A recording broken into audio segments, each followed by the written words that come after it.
সম্প্রতি অনেক খবরে বলা হচ্ছে জেনজি নাকি আগের প্রজন্মের তুলনায় অনেক কম অ্যালকোহল পান করছে।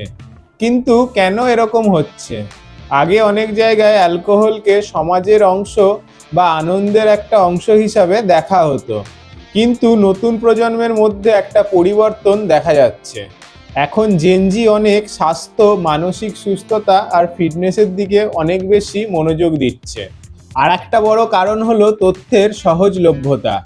এখন মানুষ খুব সহজেই জানতে পারছে কোন জিনিসটা মানুষের জন্য কতটা ভালো বা খারাপ। তাই অনেকেই সচেতন সিদ্ধান্ত নিচ্ছে। এছাড়াও জীবনযাপনের ধরন বদলেছে। কেউ জিম করছে, কেউ কন্টেন্ট বানাচ্ছে, কেউ নিজের দক্ষতা নিয়ে কাজ করছে।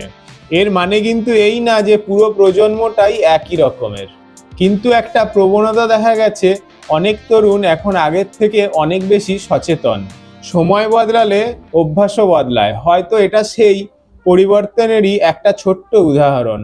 আপনার কি মনে হয়, সত্যি কি নতুন প্রজন্ম আগের থেকে বেশি সচেতন?